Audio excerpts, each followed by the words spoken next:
நல்லா இருக்கும், எல்லாருக்கும் பிடிக்கும். சென்னை சில்க்ஸின் தரமான ஆடி, பெருமை மிக ஆடி. விக்கிரவாண்டி இடைத்தேர்தலில் பணம், பொருட்கள் விநியோகம் செய்யப்படுவதாக தேர்தல் அதிகாரியிடம் பாமக சார்பில் புகார் அளிக்கப்பட்டிருக்கிறது.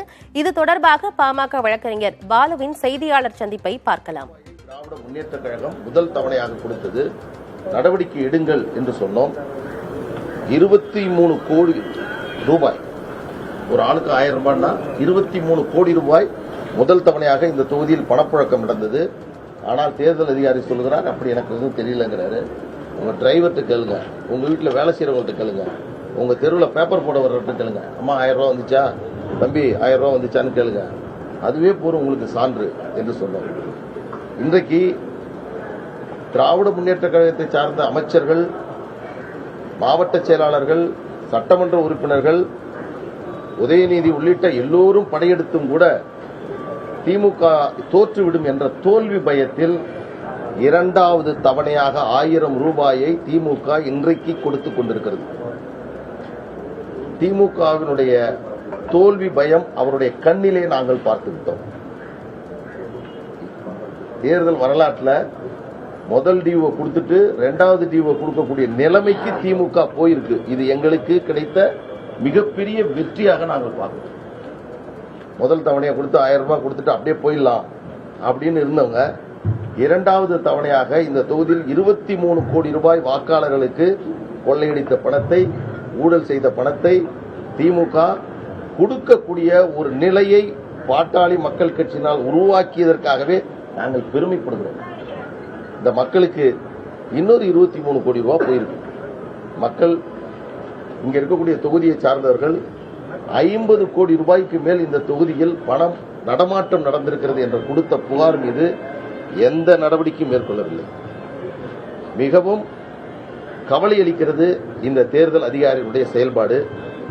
இன்னொன்று, இந்த தொகுதியில் நேற்றைய தினம் அமைச்சர் உதயநிதி அவர்கள் வந்ததில் மிகப்பெரிய தேர்தல் விதிமீறல் நடைபெற்றுள்ளது.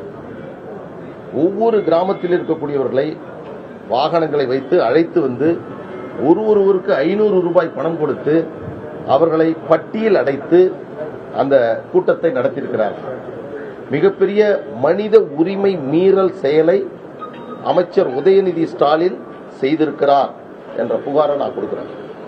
இந்த தொகுதியில் தேர்தல் நடைபெறவில்லை. இங்க இருக்கக்கூடிய மனிதர்களை மிருகங்களை போன்று அடைத்து வைத்திருக்கக்கூடிய வேலையை திமுக செய்கிறது. மிகவும் கொடுமையானது இந்த தொகுதியில் நடக்கக்கூடிய கொடுமைகள்.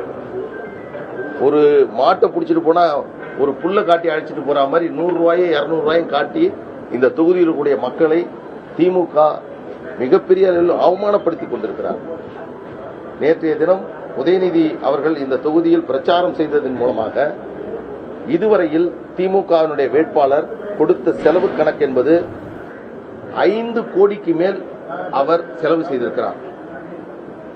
தேர்தலுடைய விதிமுறைகளை மீறி செலவு செய்த அந்த ஒரு காரணத்திற்காகவே திமுக வேட்பாளரை நாம் தகுதி நீக்கம் செய்ய முடியும். தகுதி நீக்கம் செய்ய வேண்டும். அவர் வேட்பாளராக போட்டியிடுவதற்கு தகுதி இல்லை என்ற உத்தரவை தேர்தல் ஆணையம் பிறப்பிக்க வேண்டும். இந்த தொகுதி தேர்தலையே கவுண்டர்மேன் பண்ணலாம். அந்த அளவிற்கான நிலைமை இப்பொழுது நடந்து கொண்டிருக்கிறது. இன்னொன்று முக்கியமானது,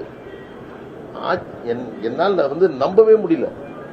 நான் கேட்ட இந்த தொகுதியில திமுகவினுடைய தேர்தல் அலுவலகங்கள் ஒவ்வொரு கிராமத்திலும் 500க்கு மேற்பட்ட தேர்தல் அலுவலகங்கள் இந்த தொகுதியில் இருக்கு. அவற்றையெல்லாம் சட்டவிரோதமான பாமக வழக்கறிஞர் பாலு செய்தியாளர்களை சந்தித்தார். அப்போது இந்த விக்கிரவாண்டி தொகுதியில் இருக்கும் மக்களுக்கு திமுக ஏற்கனவே முதல் தவணையாக ஆளுக்கு 1000 ரூபாய் கொடுத்திருக்கிறது. மீண்டும் இரண்டாவது தவணையாகவும் மக்களுக்கு பணத்தை திமுக விநியோகிக்கிறது. தேர்தல் விதிமீறல் நடைபெற்றிருக்கிறது என்றும் அவர் பேசியிருக்கிறார். அவர் பேசியவற்றை பின்னர் செய்தி வடிவில் முழுமையாக பார்ப்போம்.